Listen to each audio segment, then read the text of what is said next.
freight elevator of Technicolor. We're gonna go talk to Ryan and Pete, who processed our dailies during before, during, after. Here we go. Here's an interview. Hi, I'm Ryan Duffy. I'm the Dailies colorist for Before, During, After at Technicolor Postworks New York. I'm Pete Boychuk. I'm the Dailies and DI producer for Before, During, After. Hi. So from my perspective on set, Jack would be hidden in a corner and he would take the card from the Alexa camera and he would put it onto different drives, backing it all up. And then every day we sent someone here to give you the footage. And then the next day we'd take an empty drive back and we'd switch drives back and forth. So, can you tell me what you guys did on your end? After the long, grueling day on set, production would then give us a hard drive full of the day's footage in camera raw media. We'd receive it here at Technicolor Postworks. It would get loaded to our stand. Once it's ready for me, I would run through it, organize everything, make sure nothing's missing. I then also sync the audio, as well as just kind of enhance and tweak and beautify the image that was already captured by Mark on set, and just enjoy the real image and kind of see what scope they had and where they would be able to go for the final round of color correction.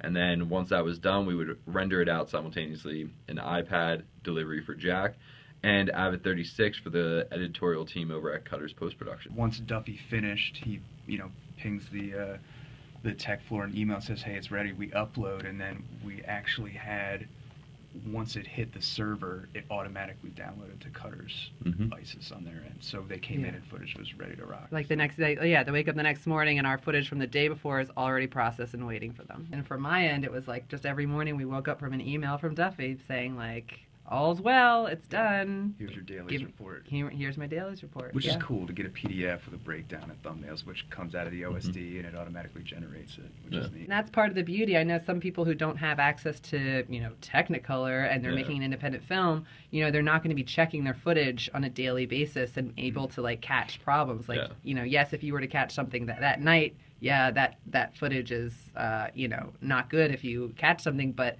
by the next day we can do something about it if we have to, like, say certain information in another scene or whatever, or go back and reshoot.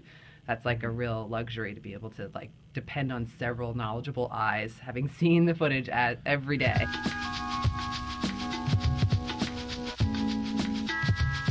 On set, they were capturing Alexa ProRes 444 in a 2K resolution. Right. So I would gather it in, color correct it, beautify it. We would then render it for editorial in a lower compression, like a higher compression, lower file format, Avid 36. So it's a much smaller file size, as well as knock the resolution down to HD.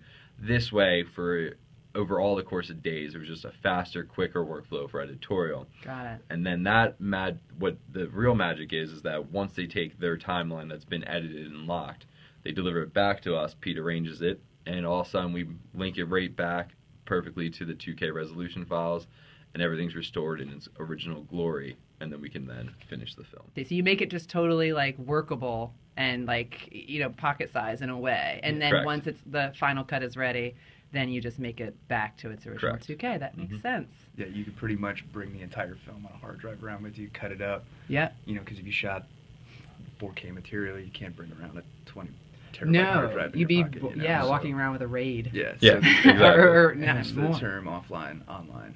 Correct.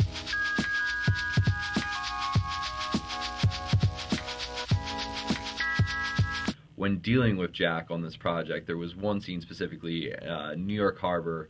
They were losing the light at night, boat scene.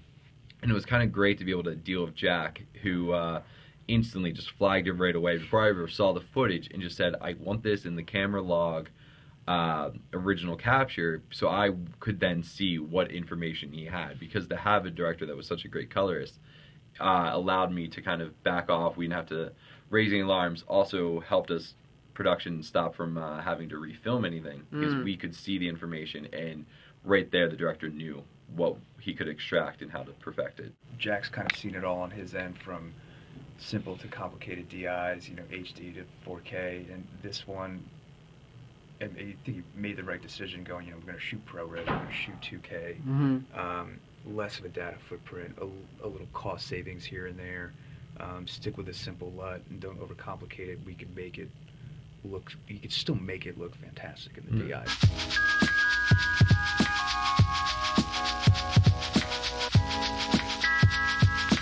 Certainly we could have gone 4K or higher these days, but Even- it just seems so like... Even if you shot raw, Yeah. instead of shooting ProRes, you could have shot raw and you're looking at, instead of, like 300 or 400 gigs a day at the most, you're looking at like 2 terabytes. Oh, a day. Yeah. Ah! Which essentially is processing time is longer, loads are longer, turnaround is longer. It's just more expensive in cost is time more and money. expensive. Yeah. Every time you add a K, as a joke, I guess you could say, but you're really just adding thousands of dollars. Right, you're adding a K. Because just for good, safe practice, you would need a duplicate for your backup on set.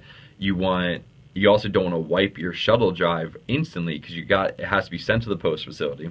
Post facility has to transfer it, give everything the okay. So you kind of have these redundancies. And when you shoot higher and higher formats, you're adding more and more storage space, which just that payment does trickle down. Sometimes it can be worth it.